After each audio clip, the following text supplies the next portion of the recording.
Tonight, I can report to the world that the strikes were a spectacular military success.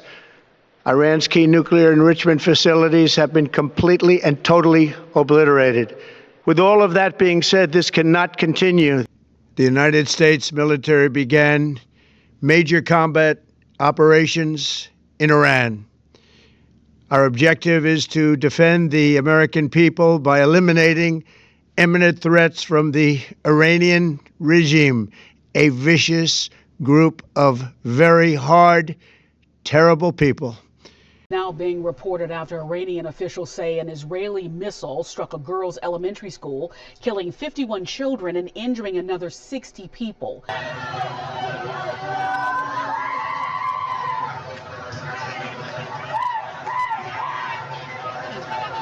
Its menacing activities directly endanger the United States, our troops, our bases overseas, and our allies throughout the world.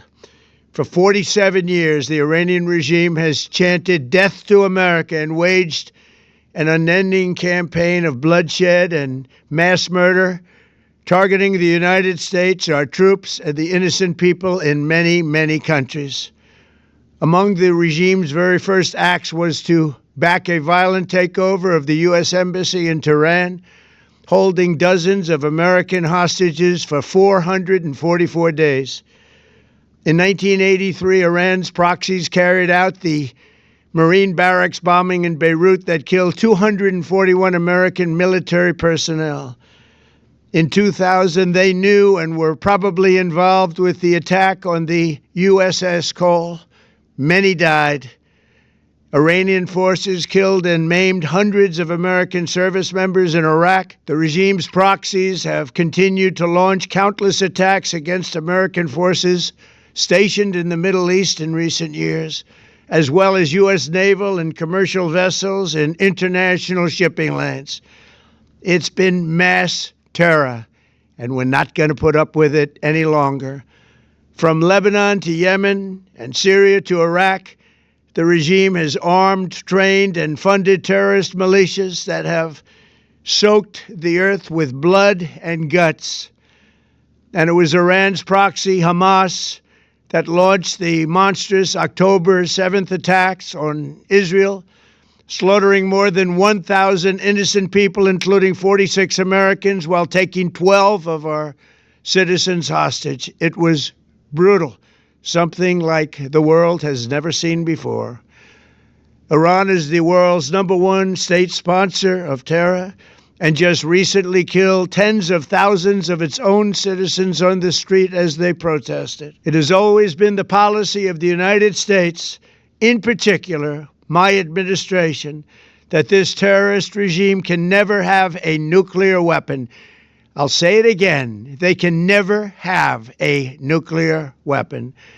Iran's key nuclear enrichment facilities have been completely and totally obliterated.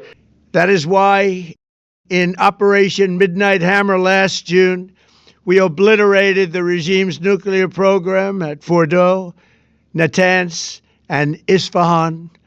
After that attack, we warned them never to resume their malicious pursuit of nuclear weapons, and we sought repeatedly to make a deal. We tried. They wanted to do it. They didn't want to do it. Again, they wanted to do it. They didn't want to do it. They didn't know what was happening. They just wanted to practice evil. But Iran refused, just as it has for decades and decades. They've rejected every opportunity to renounce their nuclear ambitions, and we can't take it anymore. Instead, they attempted to rebuild their nuclear program and to continue developing long-range missiles that can now threaten our very good friends and allies in Europe, our troops stationed overseas, and could soon reach the American homeland. I saw Secretary Rumsfeld and Deputy Secretary Wolfowitz. I went downstairs just to say hello to some of the people on the Joint Staff who used to work for me, and one of the generals called me and he said, "Sir, you got to come in and talk to me a second." I said, "Well, you're too busy." He said, No. He says, "We've made the decision. We're going to war with Iraq." This was on or about the 20th of September. So I came back to see him a few weeks later, And by that time, we were bombing in Afghanistan. I said, are we still going to war with Iraq? And he said, oh, it's worse than that. He said, he reached over on his desk, he picked up a piece of paper, and he said, I just got this down from upstairs, meaning the Secretary of Defense's office today, and he said, this is a memo that describes how we're going to take out 7 countries in 5 years, starting with Iraq and then Syria, Lebanon, Libya, Somalia, Sudan, and finishing off Iran. I said, is it classified? He said, yes, sir. I said, well, don't show it to me. And I saw him a year or so ago, and I said, you remember that? He said, sir, I didn't show you that memo. I didn't show it to you. I'm sorry, what did you say his name was? I'm not going to give you his name. So go through the countries again? Well, starting with Iraq, then Syria and Lebanon, then Libya, then Somalia and Sudan, and then back to Iran. Right after... That's General Wesley Clark, a former NATO commander. So if he was a NATO commander, I would guess 4-star. I could look it up, but I don't need to. The NATO commander's pretty obvious that it's 4-star. But yeah, I mean, it's coming from a credible dude, unless he lost his mind.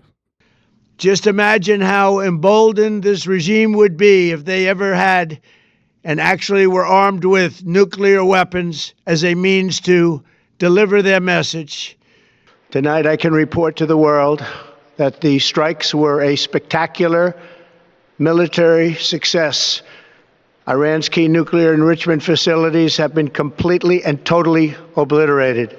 For these reasons, the United States military is undertaking a massive and ongoing operation to prevent this very wicked, radical dictatorship from threatening America and our core national security interests.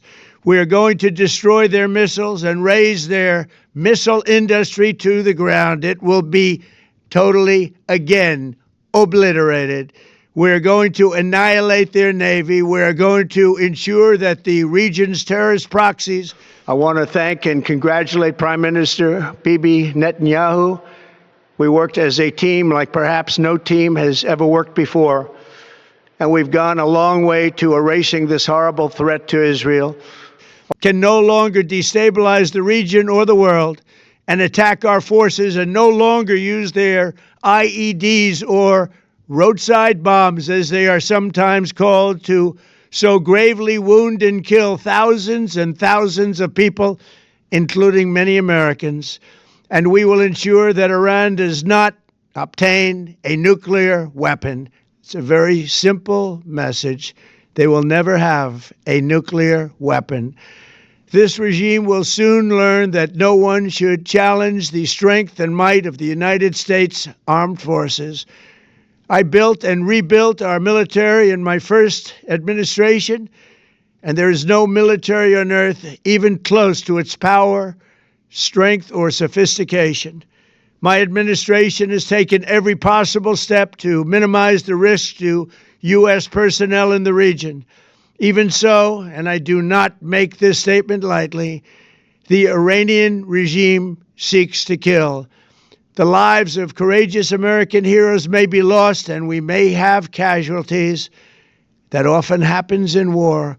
But we're doing this not for now. We're doing this for the future, and it is a noble mission.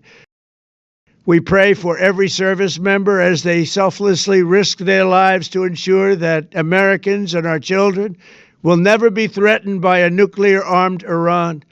We ask God to protect all of our heroes in harm's way, and we trust that, with His help, the men and women of the armed forces will prevail.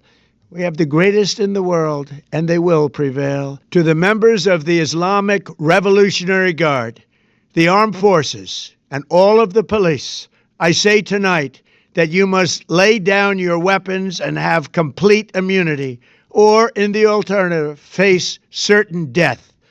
So, lay down your arms. You will be treated fairly with total immunity, or you will face certain death. Finally, to the great proud people of Iran, I say tonight that the hour of your freedom is at hand.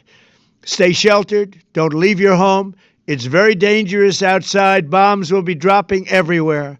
When we are finished, take over your government. It will be yours to take. This will be probably your only chance for generations. For many years, you have asked for America's help, but you never got it. No president was willing to do what I am willing to do tonight.